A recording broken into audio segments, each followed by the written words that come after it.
Did you do that with plugins? No. Okay, because and I love Final Cut 10 as well, but their keyframing I find still really difficult to work Keyframe with. There's no easing or it's all keyframing linear. is horrible Okay, in Final okay. Cut, That's odd. but You I said it, I use didn't it say when it. I have to. Hi everyone, in this week's episode of Get a Grip, we are talking about motion graphics, motion graphs, VFX, and everything that you need to know about this subject. Do you as an editor need to have skills in motion graphics? And to talk to us about this subject, we are bringing in Tony Gallardo, based in Texas. He's a motion graphics artist, an editor, and a business owner, and he brings a lot of experience with background in Shake, Motion, After Effects, and Fusion. So tune in to this episode to learn more.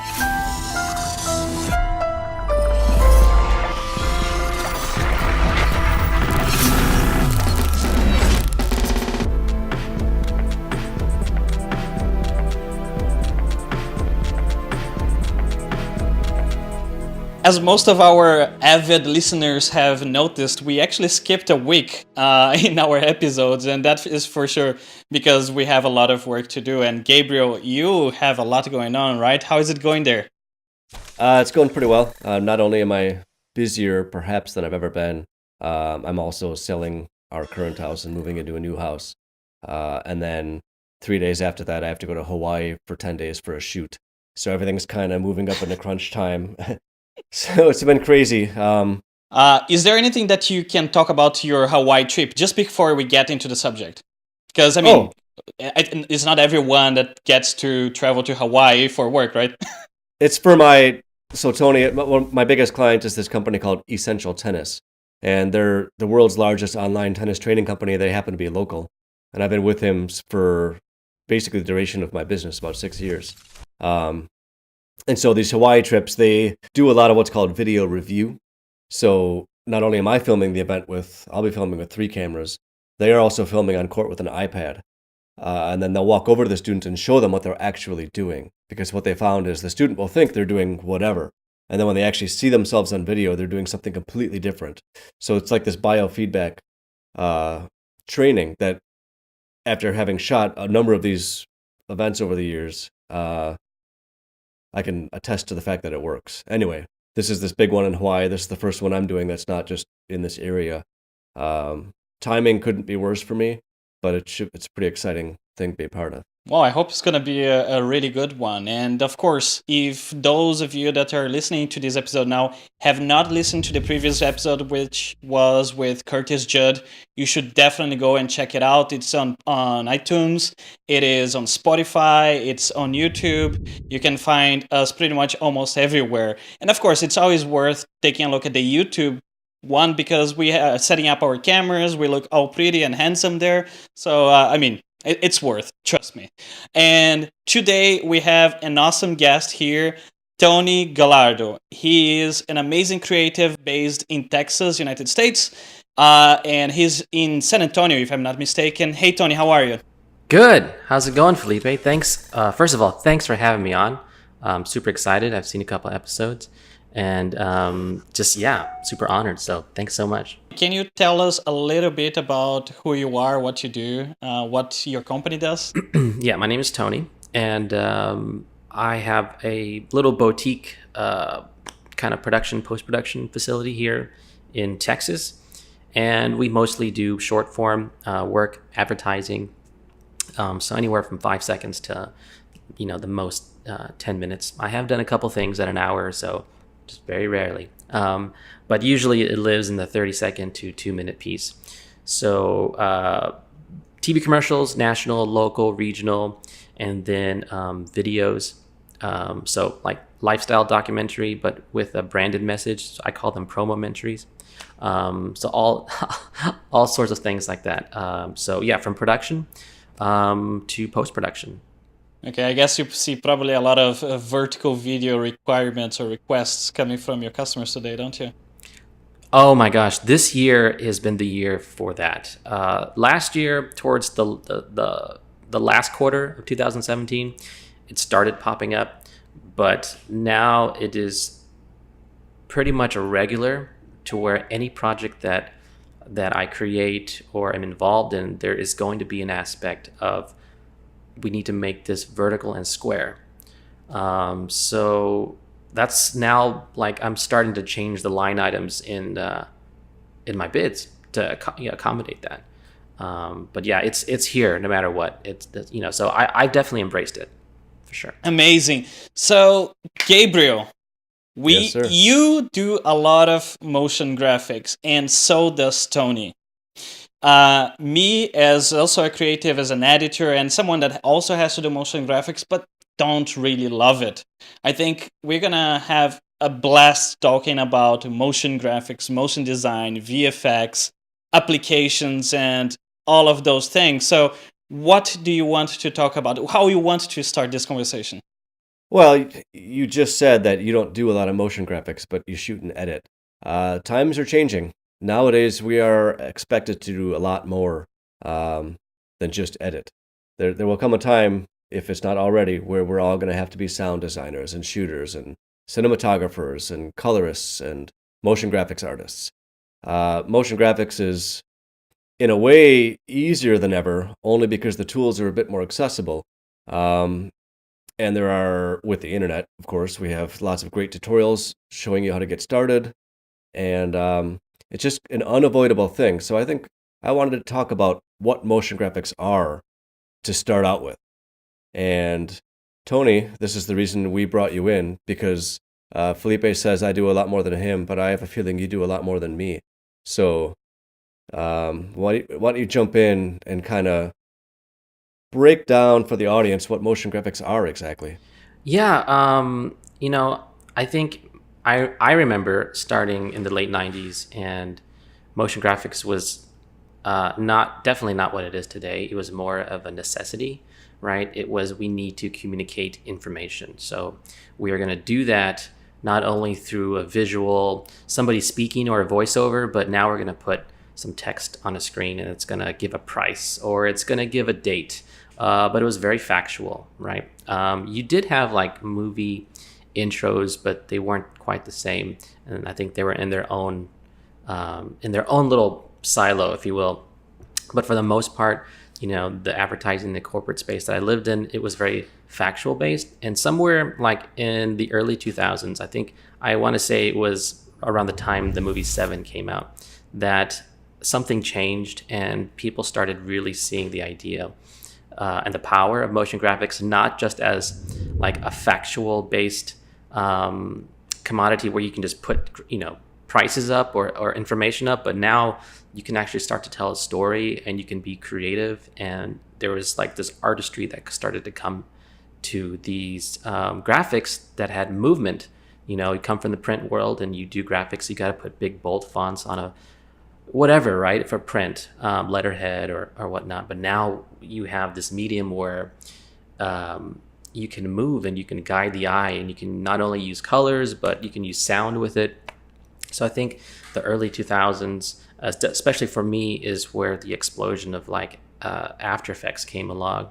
Mm-hmm. And you started to see a lot of these motion graphics pieces, their own entities, not just part of a video, but now it's its own piece of art. So I think that's what it really is. It's something that is obviously it's graphics based, so it's vector based, or it's not something that was captured in a camera, and it's not something that was generated as like 3D. It can be 3D now, but not like a 3D animation character. So anything that. Where would you say that the line is? So you kind of hesitated when you got up to 3D and then characters.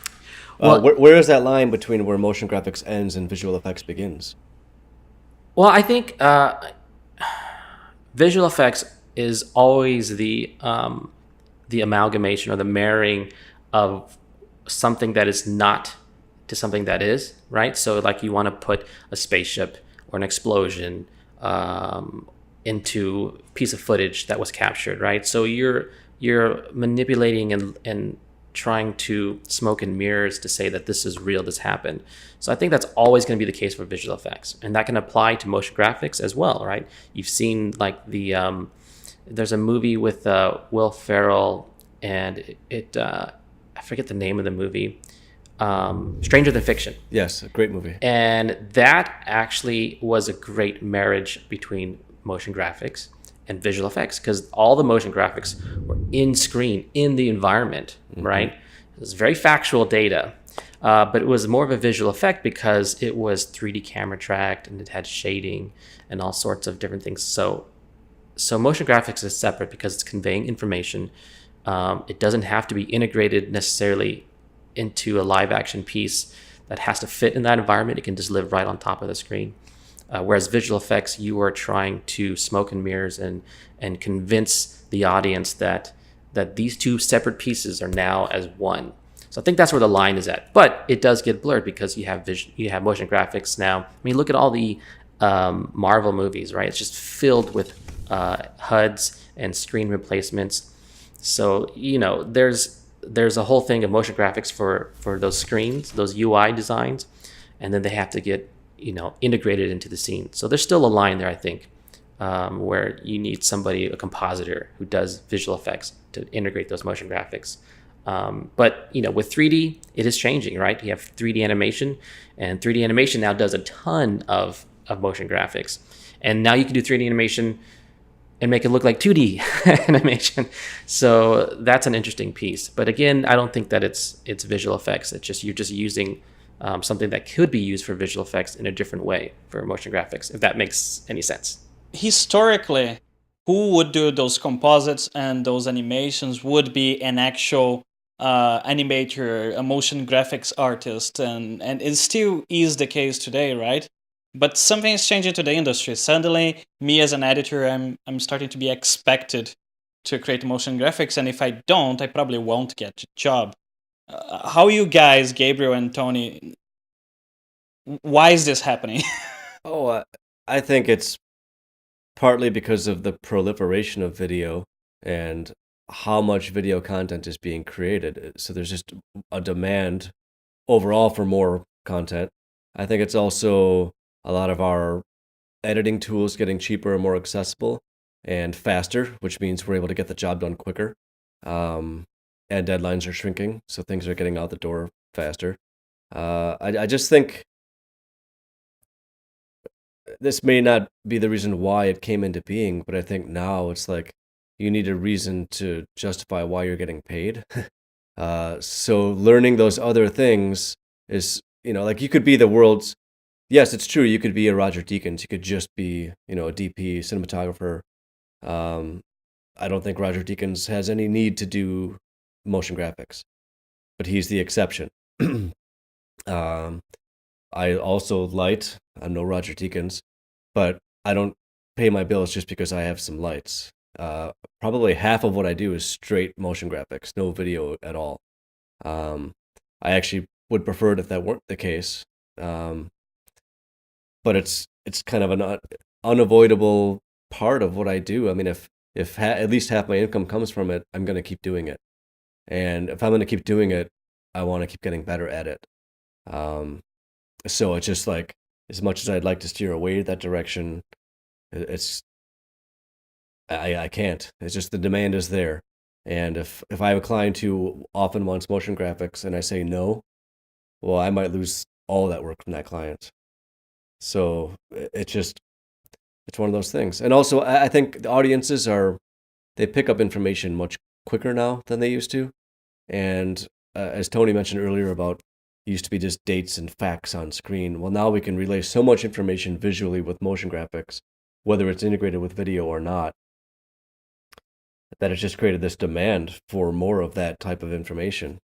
That's pretty much my response to that. I mean, but I am curious to know what Tony thinks. Okay. Motion graphics used to be a line item if you would be quoting a customer, right? Like within post-production would be a line item. So, Tony, how did this change for you and your business? Well, Gabriel's right, absolutely right, and I think it's a lot of different things, right? For me, I have had to provide editing and motion graphics and decent sound mixing and certain aspects of color for a while. But it's the democratization of technology becoming cheaper. Things were much more difficult and harder, and the processing to get things done was on a different scale. But as technology grows and gets cheaper, the demand gets bigger. The advent of the internet has changed everything. From when I was doing commercials, it was a big part of my business, to now broadcast is literally going away. I venture to say maybe 2 more years, and we'll be just producing content for the internet, and even for our big clients that do giant broadcast jobs now. Like right now, one of my biggest clients is we're proposing a whole new campaign that has nothing to do with broadcast, so it's shifting. So all of those things kind of come together: tighter budgets, like Gabriel said, and shorter timelines. So you kind of have to give a give and pull, right? Good, cheaper, faster. You're going to have to pick two no matter what. So as technology gets cheaper, as more people start to become a community across the internet, you start to share more, and then more different types of retail build. Case in point, like you start to have, it's easier now as an editor to be a motion graphics, because you have all these different retail sites like Motion VFX and AE Scripts, where you can get these tools that allow you to make something at a nice quality level, whereas before you had to kind of build from scratch. So back in the early 2000s, even up until the teens, I used to look down on getting these packages, right? Like Digital Juice from back in the day. I was beneath me. I'm going to design it myself. I'm going to build it myself from scratch, and my customers deserve that. There's a point in time when it just did not make any sense, because the quality level rose so high, and the timelines and the budget started shrinking, where I couldn't do that anymore, right? That's something. Now that's something I've battled with a lot. I think Felipe can attest to that, because we were talking about it recently. In no way am I the world's best motion graphics artist, but I do have a certain amount of pride in what I've taught myself how to do and what I can create. So I always felt like it was cheating if I used a template from somebody else. Yes, but you're right. Sometimes the budget isn't there, and Well- the people, for example, at Motion VFX, are leagues beyond what I can do.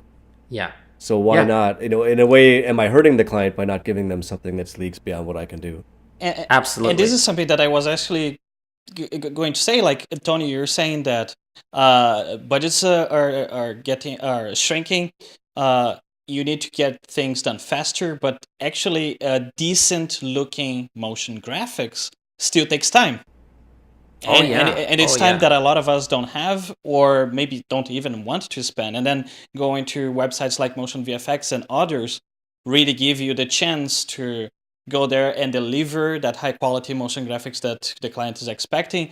Two, you keep Yeah. that for future work as well, and also you can customize.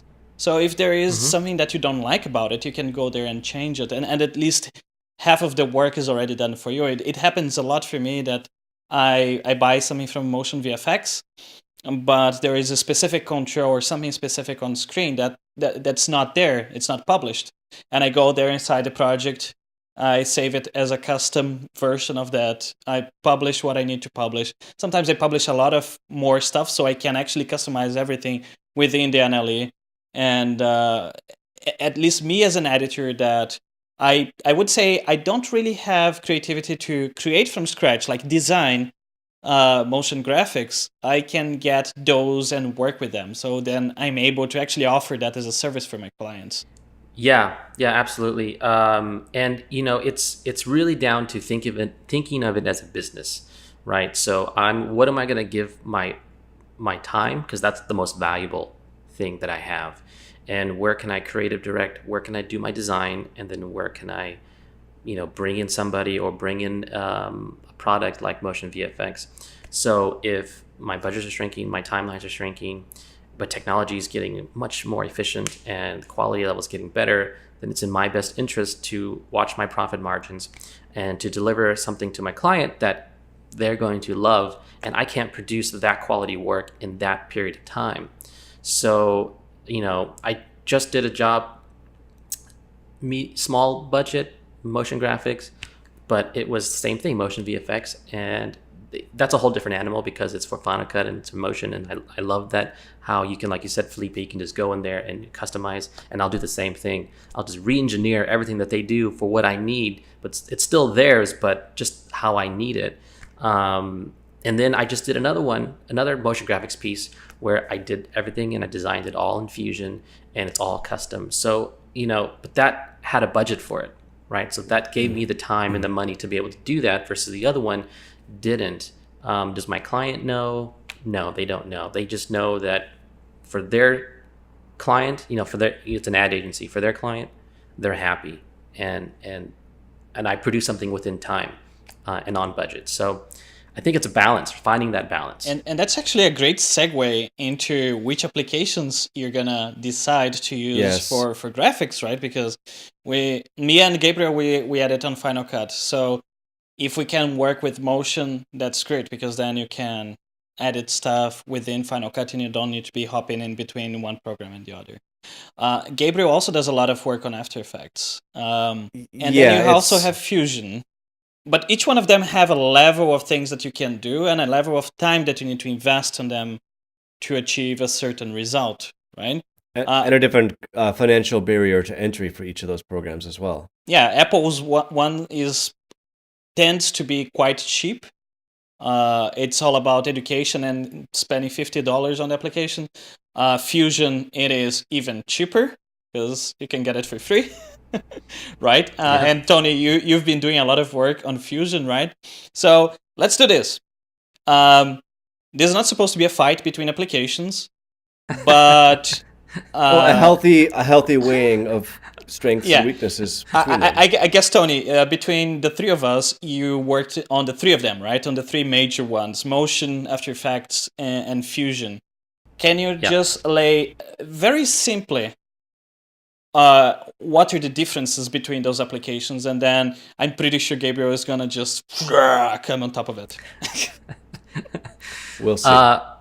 Well, there are differences between, Motion, Apple solution, you have After Effects, Adobe solution, and Fusion, Blackmagic solution.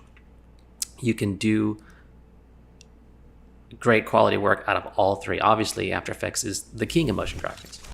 I used After Effects for 13 years, and I got really good. I won a lot of awards with it, and I used to look down on motion a lot. Like, I would never touch motion because I was an After Effects snob. Once Final Cut 10 came into the picture, and I started using Final Cut 10 and realizing the power that it provides, and then, the whole structure of plugins and how they're based through motion, started looking into motion and realized, oh my gosh, I was so wrong. Motion is a little beast. It's powerful. Yes, there's some things that you cannot do that After Effects can do, but it's very, very rare, and there's usually a workaround. But I mean, the performance, the playback performance, even the idea of behaviors, nobody else really has that. Mm-hmm. And that just allows you to, I've created some really good motion graphics pieces that I'll show people, and they're like, what plugin for After Effects did you use? I'm like, I didn't. This is all inside of Motion. That's it. What about the organization and management inside Motion? It's a different structure. Coming from After Effects, I was a little taken back by it. And I think that was probably the biggest thing, was trying to understand how they layer and structure things. It's kind of like taking Photoshop and After Effects and putting them together in a way where, so you have a timeline, but then you have like this Photoshop project-based layer structure as well. It's a little different, but I mean, it's super, super powerful. So real quick, you have behaviors, which is probably the biggest defining thing for motion, which allows you to do the idea of animating without keyframes, which I love. I'm a big proponent of that in Final Cut. And then you have After Effects, which can pretty much do everything motion graphics wise. After Effects has a massive community at all different levels, so you can jump in and start creating and designing. If there's something that you have an idea for that you want to do, it's probably been developed as a plugin or as a script. And then you have Fusion, like the dark horse. I remember Fusion in the late 90s, PC only. Blackmagic bought them out, Ion, and made it available to everybody. So the biggest difference is you have layers versus nodes. And we can get into that if you want to, but that's pretty much the biggest difference.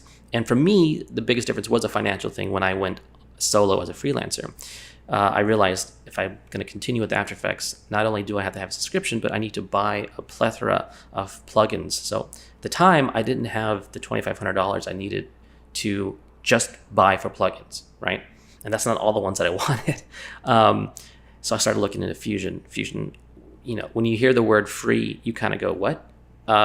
So I looked at Fusion and realized that I could do all the same things that I needed those plugins in After Effects natively right inside of Fusion. So there comes pros and cons with that. And we can get into that if you want to. But that's pretty much the differences. You have node versus layers versus motion. Yeah, okay. Well, and let's break that down a little bit. So motion has layers and groups, right? Where, for example, I've got a blue rectangle might be a layer and a pink circle might be a layer. And I can animate each of those separately. And if I want to animate those two items together, I can just throw them into a group, which is like a pre-comp in After Effects. Like a pre-comp. Okay, and I was going to, you were talking about After Effects earlier, and while I have to use it a lot, I could feel like my spine like melting out of my body because I was the reverse order. I started from motion and then had to go to After Effects. And I found pre-comps and still do endlessly maddening. Yes, they are. Because, okay, so like I said, if you got in motion, you got your group and your layers, and you can just think of them as a folder. So you can close your group, and all your layers are inside. But you can see them at all time, open, close. And After Effects, once you take those layers, you put them in a group, you can't open them inside the context of your composition. So very true. When you open them up, you're looking at a totally different project unless you open up a second comp window, which doesn't update in real time. I find it incredibly frustrating having to work outside the context of the project because everything is context-based. So that continues to be my biggest pain point with After Effects. I like keyframing better in After Effects. There's a lot I like better about After Effects than motion, but the basic management structure I find really odd. And then when I get another person's project, as I did yesterday, and I have to go through and reverse engineer the way they built it, that takes more time than it does for me than if I had just started from scratch. All right? Yeah. So, okay, so we got motion, groups, and layers. After Effects is a very similar thing, but they're enclosed. And then you mentioned this thing called nodes with Fusion, and I know there are other node-based compositors. How would you describe what a node is and how nodes function as compared to groups and layers and pre-comps? Yeah, that was a great accuracy pinpoint on the motion and groups. I didn't even think about that, but you're totally right. So the big thing is on nodes, you have basically a graph paper, right? You have this graph paper layout where you can put these. Think of it as a mind map. You guys have heard of mind maps where you kind of use nodes to kind of think out your process and you can kind of branch off your thoughts. We'll start there. But basically, you take the idea of the layers-based sequence or composition in After Effects, and you take the the browser where you bring in all your files and you organize your files. I forget what it's called, the file browser or whatever it's called, where you for After Effects. Your project panel. Your project panel. Thank you. Sorry. So you take your project panel. It's been a while since I've been in After Effects, and you have your all your source media. Anytime you create a solid pops up there. So that kind of shows you, here's all my assets, right? And then you use those assets as layers inside of a sequence. We'll take those two and put them together on this graph paper, and that is very basically what nodes are. So nodes, when you have nodes, you are literally organizing and layering at the same time. Because I've seen, I just a few days ago watched your, I think it was LumaForge presentation about Fusion and nodes. And while intellectually, I could see you drawing out these nodes and following it. When I imagine myself in front of a computer looking at that, it became really confusing to me because I couldn't see a visual representation of what, like I could see, okay, this thing leads to this, which connects to this, which points back to this, but what's actually happening at each of these given things. So, because with a layer, you can normally see a preview, a thumbnail of what's happening. How was it difficult for you to move from that to nodes? Because I know different brains glom onto different types of things. I've used nodes in compositing before. So I used Shake before back in the day, and I used Autodesk Combustion back in the day for compositing. So I kind of had my intro to nodes back then. You can change the node to actually show a PyCon, right? I haven't said that since the late 90s, where it'll actually show you a thumbnail. And you can see, this is an effect or this is a media asset. And so it'll give you a thumbnail. So you can actually change your node structure to where everything is an icon and it shows you a thumbnail of what it is. So that way you get a better idea. Is that the type of thing where when you're starting out that might be useful, but once you get more familiar? Yes. Okay. Yes. And that's, I need to do that and I forget to turn that on. But yeah, it's most definitely that's what you should be doing. You should be activating the thumbnail and forcing all the nodes to have a thumbnail. So you'll know, oh, that's a color corrector, or that is, displacement, and that's media. So like Resolve when you're color grading. It's similar to like Resolve. Yep. Resolve will give you a node and it gives you a quick little thumbnail of what it is you did. So if you have a mask, it shows you that there's a mask on there on the thumbnail, that type of thing. But yeah, so the difference is that you're organizing and you are layering, if you will, in one environment. So you're not organizing separately and you're not using them separately. It's all in one. And the next big thing is that a node can be, it's like kimchi, right? There's hundreds of kimchis, but they're all just kind of called kimchi. If you're familiar with Korean food, which I love Korean food. So it's the same thing. So you can call a node, it could be a media asset, or it could be an effect, right? So it could be a displacement map. It can be a 3D text. It could be some footage that you brought in. It could be a logo that you brought in. So the word node represents all of those. So it's your tools and your media assets as one. And the next big thing that was very, very difficult, this was the next big hurdle, was, I know, is you're going in left to right. So After Effects, you kind of just throw all your layers, right?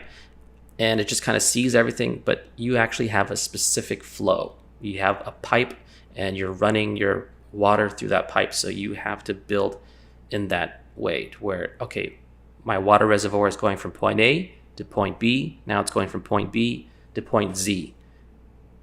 And because of that, you have some inherent ways of working that are just more efficient and quicker than doing layers. So like, for example, parenting, the idea of parenting. Can you explain that quick? Because I thought of parenting when you were talking about nodes because of the connection lines. Can you? Because since you are moving your visual image from point A to, to each of these nodes, they're a point in the pipeline. You have to only have one visual image at a time, right? So I have my video footage. I'm going to add a blur, right? So I add a blur node. Next, after that, I add a color corrector node. So that's only one image going through that pipeline. So because of that, whatever node that I add last controls everything before it. So that's kind of like a parenting. Okay. Does that make sense? Yeah. And can you have like parallel nodes? For example, you have one here, it splits into three and then goes back into one, like you would have on DaVinci. It's yes and no. You can't. When you merge, like in DaVinci, you can merge a parallel node, right? Where you bring in multiple different pieces of nodes that you're going to color each part of into one, and then it mixes it. For Fusion, actually for a lot of node-based compositing, it's only one image at a time. So you can only merge two. So if you're on a highway, you can only merge 2 lanes at a time. So you can do that, but you need multiple merge nodes to merge those two together. So eventually you form one. So that was that's what I was getting at. The biggest and hardest change for me was that I can only bring two visual assets together at one time. And that was kind of like, why? Coming from After Effects, why can I only bring two together? Why can't I just throw everything in as one? And it's because of the way nodes are designed and structured. You can only have one visual pipeline at one time. And how do they relate time-wise? I mean, you have the nodes. Normally you have for example, on Motion or After Effects, you're going to have a group or a pre-comp that you're going to set to start at a specific time and at a specific time. So you have, so for Fusion, it's both time independent and resolution independent. That's another thing that you kind of, what does that mean? So you have a timeline and you obviously can set keyframes to that time. But the idea that it's time independent means that you just add whatever time you need and all the layers expand accordingly. Your keyframes stay locked in time. But so if I have a project that's, say, 5 seconds long, and all of a sudden I need it to be 10 seconds long, I just add that time. And I don't have to go and expand my layers out and stretch that. It just goes forwards and backwards as you need it. But your keyframes stay locked. So I can go negative time, I can go positive time. So is it a little bit like when you add a behavior to Motion and then you expand the group that the behavior contains, and you're not messing with keyframes then? Right, yeah. It's exactly like that. Resolution independent is definitely very interesting, and time independent is a little bit mind-boggling, but... It is mind-boggling once you can change your frame rate and everything just adjusts accordingly. I really love, if I'm going to be working in, so I just did a job in 8K, right? Animated a logo, but you can actually work in like 720p and then just change your resolution back to 8K and it all just snaps accordingly. There's a couple of gotchas you got to look out for, but you can quickly jump up and down, and it's resolution independent. So it works. That's a really nice feature. So I can work really low and then just expand out to 8K output. Okay, if you were tasked at just creating an animated logo bug or a simple lower third, would you still, at this point, jump straight to Fusion? Or might you go to Motion or After Effects for that? Are there different tools that you use based on the type of job? So, for the past 3 years, I've been Adobe free, right? And I go to my meetings every Thursday. Congratulations. Do you get a little coin that you can? You get you get another bigger. It's great. It's a coin subscription, It's a coin subscription. Yeah, you got to subscribe for it. So I do. Obviously, I'm a huge Final Cut 10 proponent and editor. And I do as much as I can in Final Cut. That's the beauty that I love about Final Cut, is that there's a ton that you can do. So I just did a pitch video where I animated my client's logo over a sunset where the dot in the eye, the sun came peering through there, used mask to reveal the logo, did an outline of a logo and used that as a shimmer, and did light rays all inside of Final Cut. Did you do that with plugins? No. Okay, because, and I love Final Cut 10 as well, but their keyframing I find still really difficult to work with. There's no easing, or it's all linear. Keyframing is horrible. Okay. That's odd. But you said I didn't say it. When I have to. Keyframing is horrible in Final Cut. And if anybody's listening, please just take what you have in Motion, drop it into Final Cut, and it'll be great. It'll be golden. So I use behaviors as much as I can in Final Cut. I really love that because I can move fast, I can operate fast, I could have things snap, zoom, and move, and all with no keyframes and according to time. So are you just publishing behaviors with drop zones, or how are you achieving that? So in this case, I published a filter from Motion. I published two filters, a raise filter and this line generator filter. So right inside of Final Cut, I generated an outline of the logo, and then using compositing mode, and then a little bit of glow and some light rays. It's all inside of Final Cut, right? It's beautiful. So as much as I can do and based on the quality level for that client, is it's what I need, I'll do that in Final Cut. And then the next step after that Is it correct to assume that you use Final Cut for your client work? Oh yeah. No, Final Cut does pretty much everything. The next step is to go to motion, but I've found now that I don't go to motion as much, just because I can do so much in Final Cut. So if I really need to get out and do some designing, I just go straight to Fusion. So like the ad I was telling you about that I did custom design animation, it's for a theater. It's a theater ad for a hospital. So they wanted to do this mock movie trailer, but they didn't have any footage or anything else. So I just did all this really cool 3D titles that looked like glass, kind of, and just different colors, and flew the camera through there and whatnot, and just did a heavy sound design inside of Final Cut. So yeah, I'll just go straight to Fusion. So I do have steps, but lately it's been build as much as I can inside of Final Cut, and then when I need to, I'll jump out to Fusion. A lot of people in the Adobe world, they're very vocal about the integration between the Adobe apps, this dynamic link, which I think works better in theory than in practice. But and the reason a lot of people say the only reason I use Premiere is because of how it links with After Effects. And if it wasn't for After Effects, I wouldn't use Premiere. That's good, I mean, if it works for them. But the fact that that motion doesn't integrate with Final Cut the way it used to, it's different now. Is that for you a problem? I mean, because you're obviously taking stuff from Fusion and integrating it into your Final Cut projects. Is that a workflow hurdle for you, or have you found, it's just part of what I do? How I look at it is, part of the conversation we had earlier, the times they are changing, right? So budgets, timelines, I need to be able to do more jobs to facilitate the income that I need, right? So I need to move faster, be more efficient. So the more that I can do inside my actual editing timeline, the better off I am.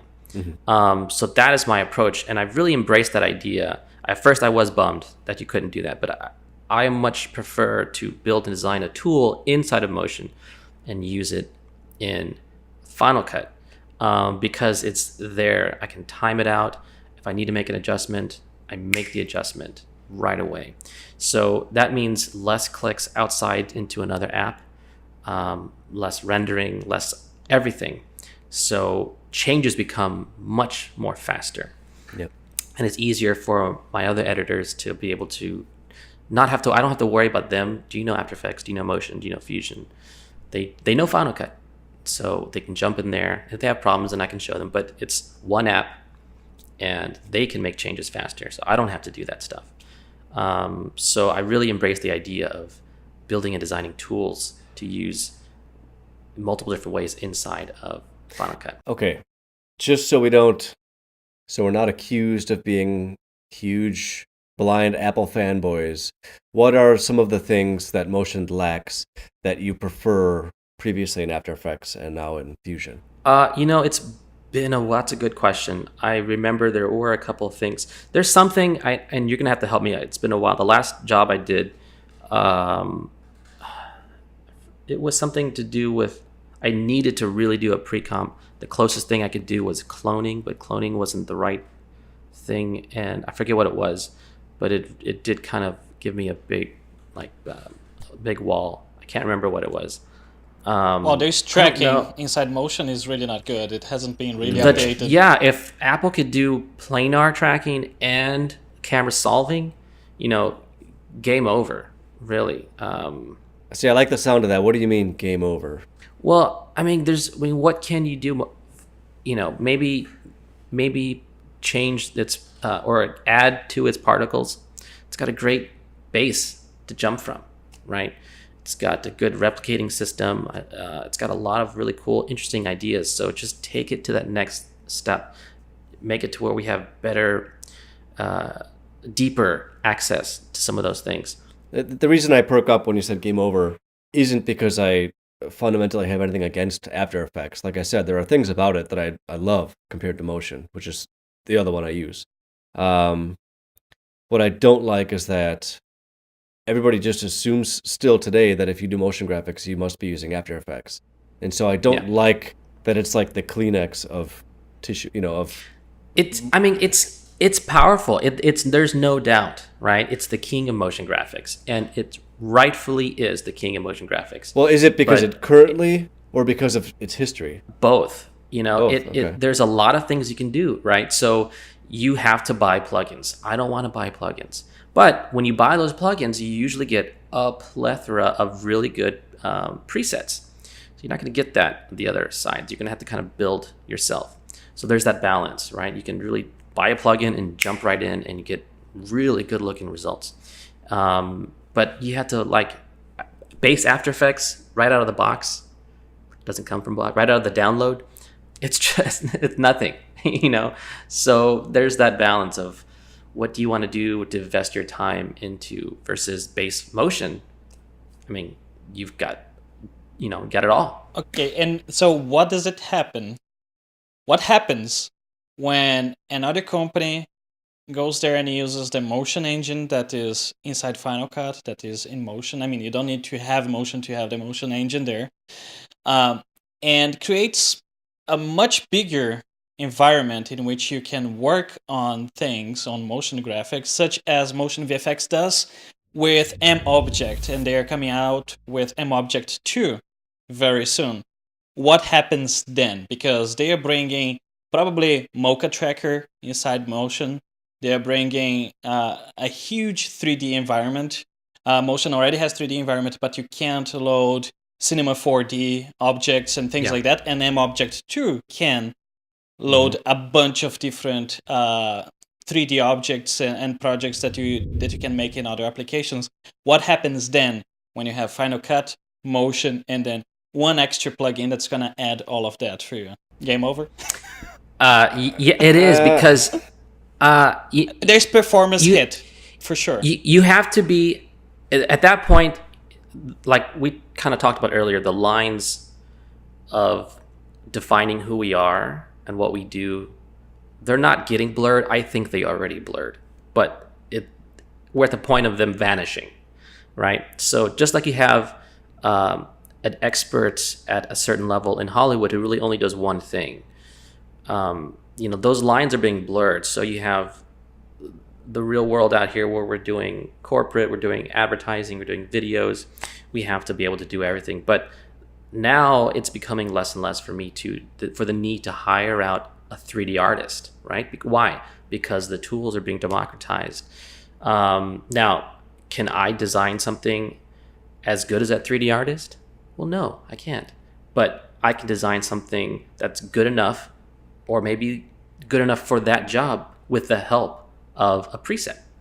And then when I get that budget, I'm going to hire that artist. So knowing when to hire up. But again, this comes down to, for me, the belief the more you can do inside the NLE, which is why I like Final Cut, the better you are, the faster your performance can become, the quicker you can make turnarounds. So I think it's, people, I live in the Final Cut bubble, so I see it one way, versus everybody else sees it a different way. But it's like you become a powerful tool when you can do all that inside of NLE. Well, and Felipe, one of the reasons I was hesitant a few minutes ago about your mentioning, what happens if motion gets this, is it game over for After Effects?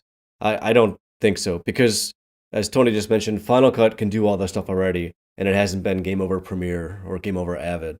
Yeah. There's a lot of perception that goes into it, independent of the facts. It's very possible that you could be super proficient in motion and still prefer After Effects. That's a completely 100% valid argument. But there are a lot of people who have no experience with it, who would never touch it, yet have a lot of opinions about it. Which that's the biggest problem, I would say. It's the perception, is overcoming the perception. A lot of people don't even know that motion exists, that this $50 app can do so much. So I think, just like with Final Cut, they look at it and they're saying $300, what a toy. Motion, $50, it's just like, that's nothing. And they're completely missing out. And it doesn't mean that it would become their favorite app, but it's a very useful tool for their arsenal. Yeah. Motion is definitely underpriced and underappreciated for sure. There is no questions there. I probably made more money off of Motion than any other single app the last 10 years. Yeah, it's not going to change the industry, unfortunately. But it might influence. I'm okay.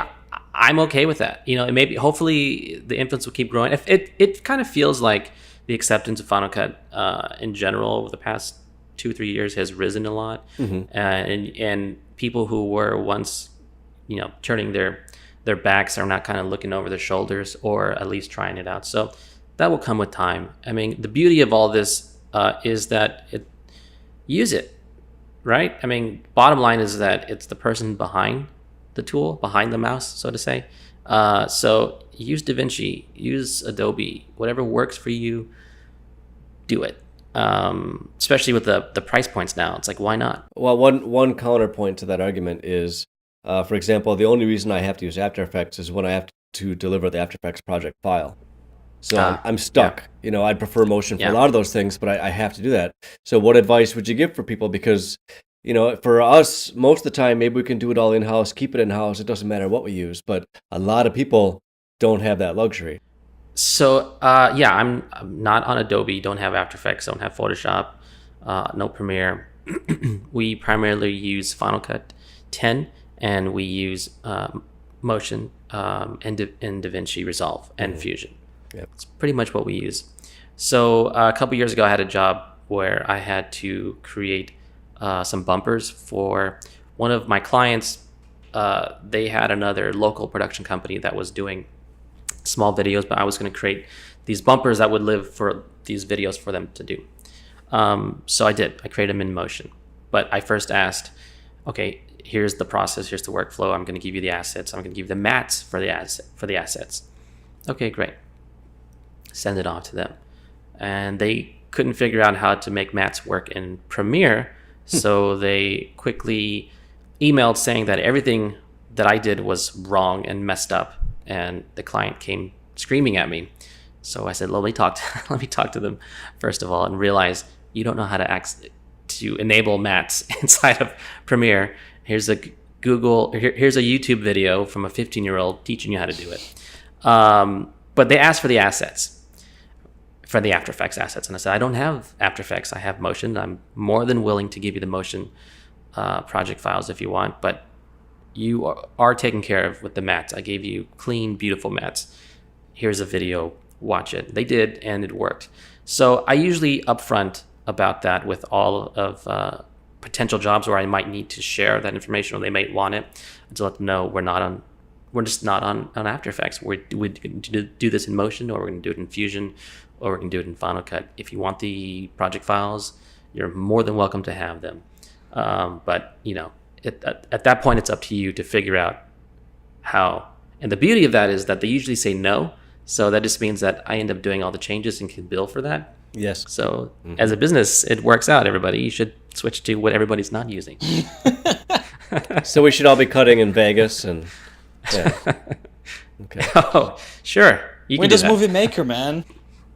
Well, is there 8K. anything else that you guys want to talk about? Because we talked about what is motion graphics, what's VFX, where we're going, where we're coming from. We're basically saying, yes, you editor out there, you should learn how to do at least the basics of motion graphics. You should at least know how to go to Motion VFX, go to whatever other website that has templates, and know how to work with them and be able to offer that to your clients. Is there anything else that you guys would like to add to this whole story? I do. So Gabriel, you mentioned earlier about the ecosystem of Premiere and After Effects Dynamic Link.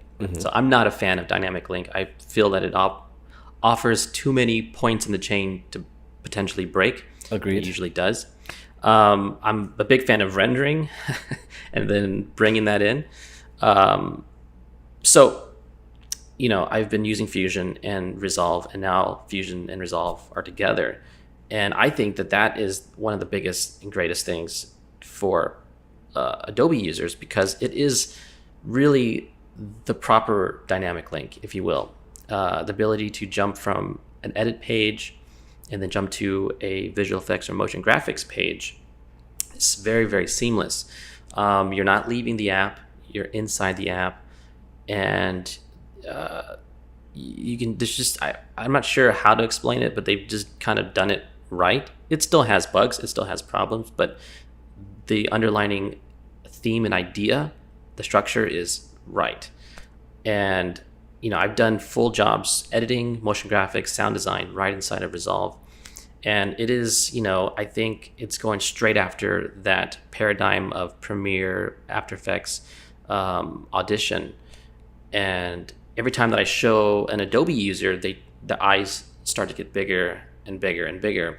So I think that is a really interesting, and I've been using it lately for jobs, for actual jobs, for editing, motion graphics, and sound design. So I think Resolve is hopefully going to start to crack at that, that Adobe structure. Yeah, again, I don't want to see Adobe fail. I don't want to see them go away. It just feels like a monopoly, and it's not one that they created even. It's just because so many people are just using After Effects and Premiere, and they assume everybody else is using it. It's the assumption. It's the I just want to see more variety from other really capable and interesting tools. And Final Cut 10 and Resolve are definitely the new kids on the block as far as NLEs compared to Premiere. Well, and like you said, the beauty of this is that when there's more kids on the block, they're each going to pay attention to each other and potentially make themselves better, right? So that's going to give the team at Apple to say, hey, we need to pay attention and make sure we're listening. And the same thing for Adobe. We need to make sure that we are doing things that our customers are not going to be upset about. So I think they all kind of feed each other, and that's just only beneficial for us. So when I first talked to Felipe about the show, I said, I don't want this to be the Final Cut 10 show. That show already exists. Richard Taylor has it. That's a good thing, but I don't want to do that. But even when you and I don't mention it, it still ends up becoming this very Final Cut 10, which is, I think it's good that it happens, and it's even better that it happens inadvertently. Yeah. And we talked, like you said, you mentioned about Adobe, and I mentioned Resolve. And I was prepared for Tony to say that he was using some other NLE, really, to be honest. I knew that Tony did work with Final Cut, but last time I met Tony, was a year ago at NAB, and I was like, a lot happens in 1 year. I know that you're using the Jellyfish, but I was thinking, maybe he's using Premiere with the sharing project thing, or maybe DaVinci with their collaboration type of thing. And it was very interesting to see you talking about how all the compositors are like this and that, but then in the end of the day you said, I try to do as much as possible just inside Final Cut. There's no time. It's like a little mini Smoke from back in the day, where you could do your finishing, you can do your graphics, you can do, it's got a great audio editor. So I've quickly realized I gave up that whole notion of I have to design everything from scratch. I have to do all the stuff from scratch. I shifted and realized a couple years ago, I'm running a business, and it's not that I'm going to deliver less quality, right? I'm not about delivering less quality. I'm about delivering the appropriate quality for the job. That's right. So whatever that job is, I give them 110% for that job, right? So some jobs are like this, and some jobs are like that. So these are all tools. And once I realized that and kind of got over myself, I realized this is a tool, and I'm going to use it as most efficient to keep my profit margin as high as possible. Gentlemen, this was an amazing conversation. Thank you so much. Tony, where can people follow you and connect with you and know more about what you do and what your company does? Yeah, so I'm mostly on Twitter at Tomiga2, Tomiga. And I am on Instagram. I believe it's at Tomiga Direct. That's pretty much where I live. But yeah, visit my website, tomigaworks.com. And I'm always there to talk about anything. Well, thanks, Tony, for joining us. This was a really good conversation. I'm glad we were able to dig in a little deeper, and I hope that people were able to learn some useful things about the field of motion graphics and why you really need to start dabbling with it at the very least, because it's not going away. Oh yeah, no. Well, thank you very much, both Felipe and Gabriel, for reaching out. Super honored to be on. So anytime you guys want to chat or talk, I'll be here. Let me know. But again, thank you very much. Oh, you're very welcome, and this was definitely not the last time. Now, you are listening to this on podcast or on iTunes or iTunes podcast on YouTube. If you can, please leave us a review on iTunes. That will really help us move forward with this podcast. Also, go into our YouTube channel, subscribe, like, share with your friends. I mean, there is a lot of very interesting information that we are sharing here all the time. So we do appreciate if you can help us out on Facebook, on YouTube, on Twitter, on LinkedIn, or on podcasts. And really, that's it. Guys, thank you very much. And I guess that's it. Have a good one. Bye, All everyone. right, cheers.